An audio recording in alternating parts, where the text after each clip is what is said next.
Hello, everyone. Welcome back to day 20 check in of the Jim Tang 30-day challenge. Crazy how quick life turns around. First of all, got grilled at another research meeting. We're just completely pivoting away from the idea that I have been slaving on for weeks. Like, not only losing sleep for, but not only have I been having this very irregular sleep schedule because people on EST time, and I have two other teammates that also have to deal with this, but I've also just been getting a lot of very vague feedback, and I've been implementing it right, to the best of my abilities.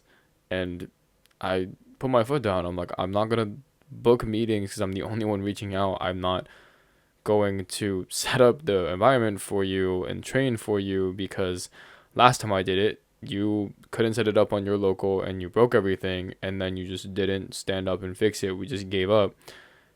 And I understand that the proposal maybe wasn't up to your understanding because it is research and it is new. And part of doing the research is that you haven't done something which is documented before, which means that there's not already existing solutions out there, which means you actually have to figure something out on your own. But man, have I just been genuinely infuriated with how much effort I've been putting up, and now that it's all getting thrown away because we are going to pivot to something easier. I wish that I was told these things earlier in my development process. I wish that when I actually developed something, people read it instead of just blindly agreeing to it because it seemed like somebody put effort in. I wish that we didn't just call something interesting and that we actually put effort in. And more importantly, I think it's just the expectations which lead to disappointment, that I was going to do a group project, that I was going to actually be working with people and developing the skills to work within a team. I'm a leader in so many areas of my life. I realize that I have been both blessed and cursed to be in a lot of teaching positions where I have the authority to do as I please.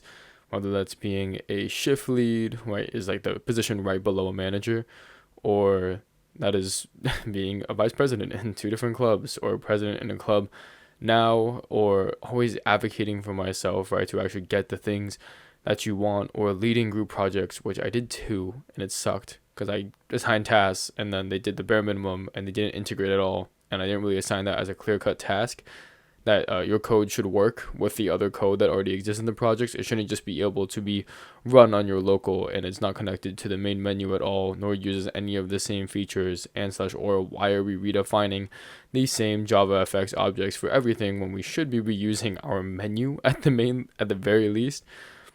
But yeah, it's been very annoying, a very arduous and very difficult process of telling people what to do and then not getting what you actually need. And I would maybe be more controlling and be more explicit in what I need instead of the very high level 14 step plan of how we were going to do things day by day to actually train things, and then train something on top of it called an SAE, sparse autoencoder. That is a very fundamental idea, but no, you're going to tell me that you want the proposal fleshed out that we said wasn't fleshed out, that you didn't put any effort into actually helping me develop, but you seem to be able to look at my sources and find out that some of them are exclusively accessible through a preprint and through insider info instead of being publicly available. So I changed that for you too. I give you public resources, and then I change all the citations, and then I write it in simple language, and I revise it all myself. And this is costing me hours every single week, hours in which I do not see you working in the Slack or telling me what you're doing, and you seem to be doing training on your own, and then decided also on your own to give up on that training, even though we needed the training before we actually train the SAE, because we need the checkpoints before you can train on the checkpoints. So without the full context of the research proposal, this doesn't make the most sense, but the bottom line was I didn't have things figured out. And I really wished that somebody would actually call me out on my bullshit, as in read the proposal and understand what we were trying to do, and not instead of just being surprised that once you actually understood the proposal after deciding to read it 3 weeks post-development, that maybe it was too tall of a task, and now we're pivoting very late. Some of this had to do with the fact that they had to hire someone externally to be able to actually look at our papers, and they have been awesome and very supportive. And once our mentor got a clear understanding of what we were doing, they were also very awesome and very supportive. But my teammates, wow, it has been very difficult to actually get them to accomplish the things that we need, and also for them to articulate clearly what they are doing, and for them to stand up on their own and assign themselves tasks and actually understand what they're doing on their own accord. And if they see faults or gaps in something in which they do not understand, they do not seem to be able to build it up themselves. Instead, they're always outsourcing, looking for an answer externally, which is something that I did not have the liberty to do. I had to build it from scratch, just like we all did. And we were all supposed to make proposals, and we were all supposed to actually read literature, write research papers, and draw conclusions on how we could make something new and novel for ourselves. So no, we're not going to have all the answers. That's what the experiment is for, to prove that our suspicions are correct. So I'm sorry that I couldn't have figured it all out before we ever tried. But man, has it been a difficult day.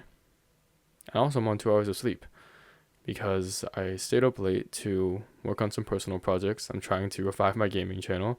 And then, of course, I was also working on the research paper on the side whenever I wanted to take a break, or was talking to a friend, helping him develop his music. And wow, I am tired. And that is coming off a very good day of sleep and exercise that I had yesterday. And I was very happy. And today, it is the polar opposite of that. And I am furious. And this is my friendly reminder, no matter how difficult, to control the controllables. I need to start prioritizing my health better than I have, but this research has been draining the shit out of me, and it's going to be better now that I'm no longer working a 12 to 7 every single week.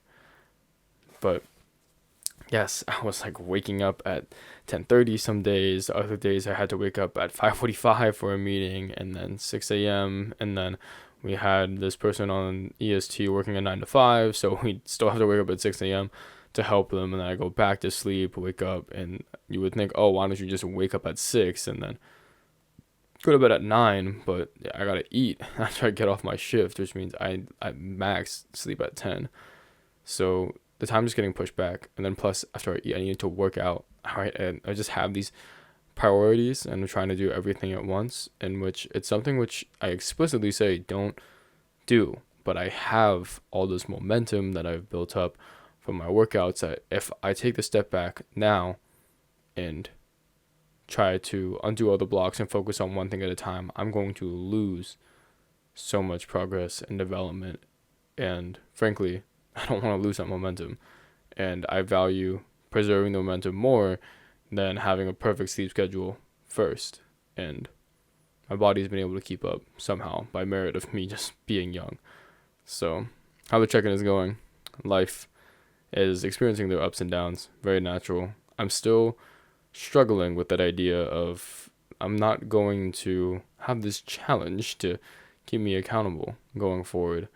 And I really wonder if it's just the current state that I'm in that is really supporting this channel and what I want to do in a personal brand. I've been having difficulties with my ambassadorship, partially on the fact that they want me to be exclusive in their endorsement, which is just something which my club doesn't stand for. And this was for PR. This was for practice public speaking, which is something that I'm going to have to do a lot with my research and my workshops. There's a lot of presentations that are coming up ahead, and I really wanted to sit down and learn how to do things as a team and, actually work with people, but also to work on my communication skills. I wanted to go to a lot more networking events, try to get my foot in the door for a lot of these talent communities and that space of developers, to have people come to our clubs and speak and return the favor and connect us with the industry. And I feel like I'm not getting any of that. And it's a difficult feeling. So that is all. Life's not so bad as I make it out to be. I'm still enjoying my summer and spending time with friends and family, but it's not all sunshine and rainbows. All right. That's all, y'all.